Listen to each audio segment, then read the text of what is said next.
IAS institute నిర్వహిస్తున్న all India scholarship exam pass అవ్వండి. 2 years ఫీజులో 50% మాత్రమే పే చేయండి. ఆయన నిజ స్వరూపమే బయటపెడతా. వాటం తీరు మాట మార్చడం, పూటకో పార్టీ మార్చడం కూడా రేవంత్ రెడ్డికి వెన్నతో పెట్టిన విద్య. ఒక పార్టీలో ఉంటూ మరో పార్టీ అగ్రనాయకులను రాక్షసులు అంటాడు, మళ్ళీ అదే పార్టీలో చేరి దేవతలు అంటాడు. రాక్షసులు అన్న నోటితోనే దేవతలని కూడా పొగుడతాడు. సిగ్గు ఎగ్గు కానీ సంకోచం వ్యాకోచం ఏమీ లేకుండా రెండు తీర్లు కూడా కంఫర్టబుల్గా నిస్సిగ్గుగా మాట్లాడే తత్వం రేవంత్ రెడ్డిది. సో ఏడాది పాలన పూర్తయిన సందర్భంగా ఈ ఘనత వహించిన మన రాష్ట్ర ముఖ్యమంత్రి రేవంత్ రెడ్డి గారి డబుల్ స్టాండర్డ్స్కు సంబంధించిన కొన్ని విషయాలను శాంపుల్గా మీకు చూపిస్తాను. చూపించాలంటే ఇంకా చాలా ఉన్నాయి. ఇక్కడ ఇప్పుడే కూర్చుంటే మా లక్ష్మారెడ్డి అని ఒక 10 కొత్త పాయింట్లు చెప్పిండు నాకు. నేను కొన్ని ఇవాళ చూపిద్దాం అనుకున్నా కానీ గిది ఉన్నది అని కొత్తవి చెప్పిండు ఇప్పుడు నాకు. నిజంగా అన్ని చూపించాలంటే రేపు పొద్దుగా దాకా చూపించచ్చు రేవంత్ రెడ్డి డబుల్ స్టాండర్డ్స్ మీద. కానీ యనుమల గారి కొన్ని ఆనిముత్యాలు ఇప్పుడు మీ ముందు ప్రదర్శిస్తాను. రైతు బంధు చూపించు బాబు. పంటలకే ఇస్తున్నావు, మూడో పంటకి ఎందుకు ఇస్తలేవు? పంటకు 5,000 ఎకరానికి ఇచ్చినావు, 2 పంటలకే ఇచ్చిన సన్నాసి రైతు బంధు. మరి 3 పంటలు పండిస్తే 3 సార్లు ఎందుకు ఇస్తలేవు రైతు బంధు? భూమి లేని ఉపాధి హామీ కూలీలకు కూడా సంవత్సరానికి 12,000 రూపాయలు ఇస్తామని చెప్పినాము. ఈ భూమి యజమానికి వచ్చేది కౌలు రైతుకు వచ్చేది కౌలు రైతుకు వస్తుంది. ఒకరికి ఇచ్చి ఒకరికి ఎగ్గొట్టే విధానం లేదు. అది కౌలు రైతు మాట్లాడుకోవాల్సిన అవసరం ఉంది.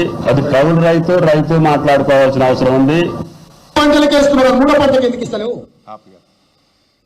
మీరు చూశారు, 2 పంటలకే ఎందుకు ఇస్తావు, 3 పంటలకు రైతు బంధు ఇవ్వాలన్నాడు. ఉన్న పంటకు ఎగబెట్టిండు కదా ఈ రేవంత్ రెడ్డి. ఇప్పుడు ఉన్న పంటకే రైతు బంధు ఎగబెట్టిండు. అంటే ఎన్నికల ముందు ఇంకో మాట చూశారు, కౌలు రైతుకు ఇస్తాం, రైతుకు కూడా ఇస్తామన్నాడు రైతు బంధు. కౌలు రైతుకి ఇచ్చినామని రైతుకు ఎగ్గొట్టం, రైతుకి ఇచ్చినామని కౌలు రైతుకు ఎగ్గొట్టం అన్నాడు ఆనాడు రేవంత్ రెడ్డి గారు. ఇవాళ ఏమంటున్నారు, అది కౌలు రైతు ఇద్దరే మాట్లాడుకోవాలి అని చెప్పి నిస్సిగ్గుగా మాట మార్చిన ఈ ప్రభుత్వ తీరు మీరు గమనించవచ్చు.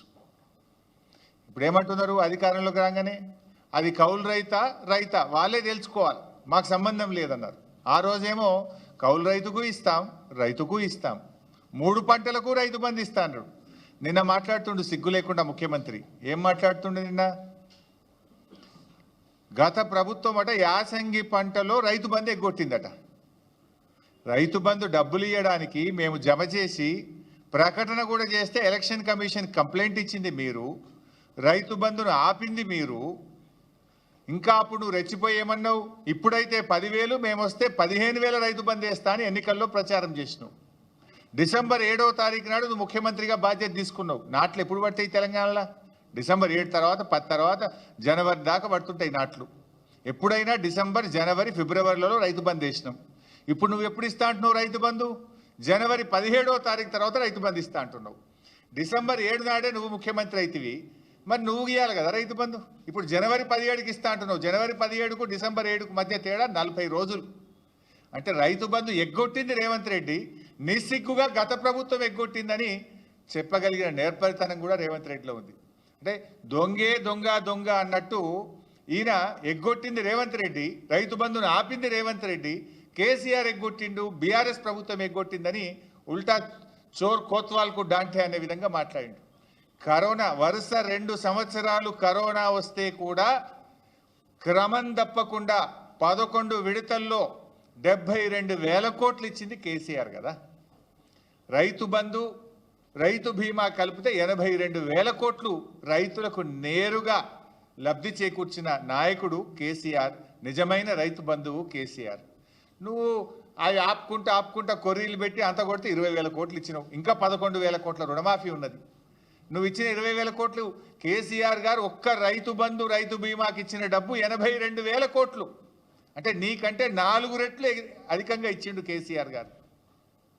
ఈ రకంగా రైతు